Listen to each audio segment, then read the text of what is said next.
ಎಲ್ಲರಿಗೂ ನಮಸ್ಕಾರ. ಇವತ್ತು ನಾವು ಸಂಖ್ಯೆಗಳನ್ನ ಹೇಗೆ ಕೂಡ್ಸೋದು ಅಂತ ಕಲಿಯೋಣ. ಇದು ತುಂಬಾ ಮಜಾವಾಗಿರುತ್ತೆ. ಬನ್ನಿ. ಒಂದ್ಸಲ ಇಲ್ಲಿ ನೋಡಿ, ಎರಡೂ ಬೇರೆ ಬೇರೆ ಗುಂಪುಗಳಲ್ಲಿ ಕೆಲವು ವಸ್ತುಗಳಿವೆ ಅಲ್ವಾ? ಈಗ ಇವೆರಡನ್ನೂ ಒಟ್ಟಿಗೆ ಸೇರ್ಸಿದ್ರೆ ಒಟ್ಟು ಎಷ್ಟಾಗತ್ತೆ ಅಂತ ಯೋಚನೆ ಮಾಡೋಣ.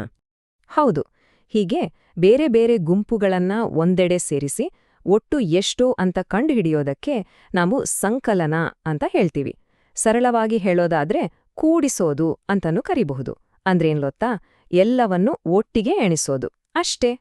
ಸರಿ, ಹಾಗಾದ್ರೆ ಈ ಕೂಡಿಸೋದು ಅಂದ್ರೆ ವಸ್ತುಗಳನ್ನ ಒಟ್ಟಿಗೆ ಸೇರ್ಸೋದು ಅಂತ ಹೇಳಿದ್ವಿ ಅಲ್ವಾ? ಅದು ಹೇಗೆ ಅಂತ ಒಂದು ಉದಾಹರಣೆ ಜೊತೆ ನೋಡೋಣ ಬನ್ನಿ. ಒಂದು ಕಥೆ ತರ ಅಂದ್ಕೊಳ್ಳೋಣ. ನಾವೆಲ್ಲ ಸೇರಿ ಒಂದು ಅಂಗಡಿಗೆ ಹೋಗ್ತಾ ಇದ್ದೀವಿ.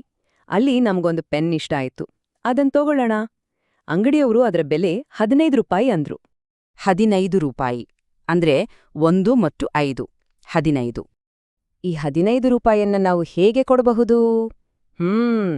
ಅದಕ್ಕೆ ನಮಗೆ ಒಂದು 10 ರೂಪಾಯಿಯ ನೋಟು ಮತ್ತೆ 5 1 ರೂಪಾಯಿಯ ನಾಣ್ಯಗಳು ಬೇಕು. ಅಂದ್ರೆ ನೋಡಿ, ಒಂದು 10 ಮತ್ತೆ 5 ಬಿಡಿಗಳು ಸೇರಿದ್ರೆ 15. ಸರಿ, ಪೆನ್ ತಗೊಂಡ್ವಿ. ಅದ್ರ ಜೊತೆಗೇನೆ ಒಂದು ಬಣ್ಣದ ಪ್ಯಾಕೆಟ್ ಕೂಡ ತುಂಬಾ ಚೆನ್ನಾಗಿದೆ, ಅದನ್ನೂ ತಗೊಳ್ಳೋಣ. ಅದರ ಬೆಲೆ 17 ರೂಪಾಯಿ. 17 ರೂಪಾಯಿ ಅಂದ್ರೆ 1 ಮತ್ತೆ 7 17. ಹಾಗಾದ್ರೆ 17 ರೂಪಾಯಿ ಕೊಡೋಕೆ ಏನೇನು ಬೇಕು?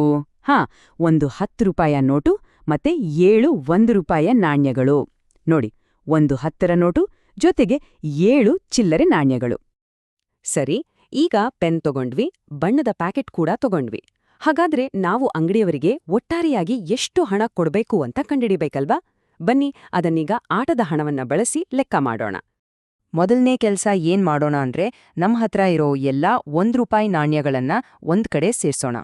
ಆಮೇಲೆ ಎಲ್ಲಾ 10 ರೂಪಾಯಿ ನೋಟುಗಳನ್ನ ಒಟ್ಟಿಗೆ ಇಡೋಣ. ಸರಿನಾ? ಸರಿ, ಎಲ್ಲ ಒಟ್ಟಿಗೆ ಸೇರಿಸಿದ್ವಿ. ಈಗ ಮೊದ್ಲು ನಮ್ ಹತ್ರ ಒಟ್ಟು ಎಷ್ಟು 1 ರೂಪಾಯಿ ಚಿಲ್ರೆ ಇದೆ ಅಂತ ಎಣಿಸೋಣ ಬನ್ನಿ. ಬನ್ನಿ, ಜೊತೆಯಲ್ಲೇ ಎಣಿಸೋಣ. 1 2 3 4 5 6 7 8 9 10 11 12. ಹೌದು, ನಮ್ಮತ್ರ ಒಟ್ಟು 12 1 ರೂಪಾಯಿ ನಾಣ್ಯಗಳಿವೆ. ಈಗ ನಾವು ಒಂದು ಬಹಳ ಮುಖ್ಯವಾದ ವಿಷಯವನ್ನ ಕಲಿಯೋಕೆ ಹೊರಟಿದ್ದೀವಿ. ನಮ್ಮತ್ರ ಹೀಗೆ ತುಂಬಾ 1 ರೂಪಾಯಿ ನಾಣ್ಯಗಳು ಸೇರಿದಾಗ ಅದಕ್ಕೊಂದು ವಿಶೇಷವಾದ ನಿಯಮ ಇದೆ. ಆ ನಿಯಮ ಏನು ಗೊತ್ತಾ? ಯಾವಾಗ ನಮ್ಮ ಹತ್ರ 10 1 ರೂಪಾಯಿ ನಾಣ್ಯಗಳು ಸೇರುತ್ತವೋ ಆವಾಗ ನಾವು ಆ 10 ನಾಣ್ಯಗಳನ್ನ ಕೊಟ್ಟು ಅದಕ್ಕೆ ಬದಲಾಗಿ ಒಂದು 10 ರೂಪಾಯಿ ನೋಟನ್ನ ತಗೋಬಹುದು. ಇದು ತುಂಬಾನೇ ಮುಖ್ಯ. ಚೆನ್ನಾಗಿ ನೆನ್ಪಿನಲ್ಲಿಟ್ಕೊಳ್ಳಿ. ನೋಡಿ, ನಮ್ಮತ್ರ 12 ನಾಣ್ಯಗಳಿವೆ ಅಲ್ವಾ? ಈಗ ಅದರಿಂದ ಮೊದಲು 10 ನಾಣ್ಯಗಳನ್ನ ಬೇರೆ ಮಾಡೋಣ, ಆಯ್ತಾ?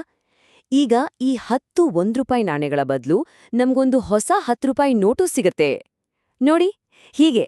ಸರಿ, ಈ ಬದಲಾವಣೆ ಆದ್ಮೇಲೆ ಈಗ ನಮ್ಮತ್ರ ಒಟ್ಟು ಎಷ್ಟು ಹಣ ಇದೆ ಅಂತ ಮತ್ತೆ ಲೆಕ್ಕ ಮಾಡೋಣ ಬನ್ನಿ.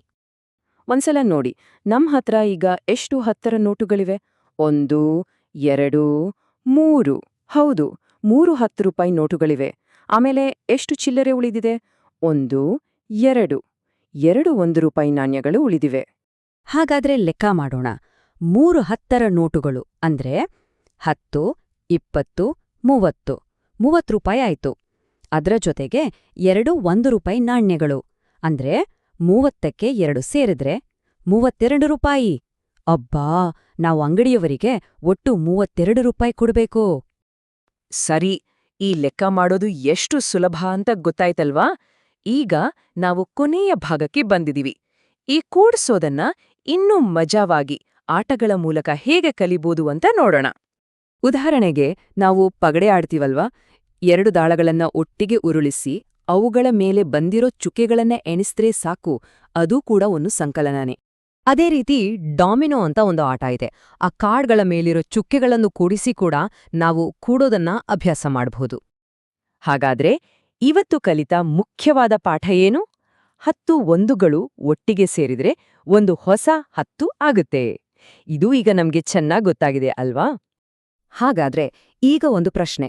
ಇವತ್ತು ನಮ್ಮ ಮನೆಯಲ್ಲಿ ನಮ್ಮ ಸುತ್ತಮುತ್ತ ಇರುವ ಯಾವೆಲ್ಲ ಮಜವಾದ ವಸ್ತುಗಳನ್ನ ನಾವು ಇದೇ ರೀತಿ ಎಣಿಸಿ ಕೂಡಿಸಬಹುದು ಅಂತ ಯೋಚನೆ ಮಾಡಿ ನೋಡಿ.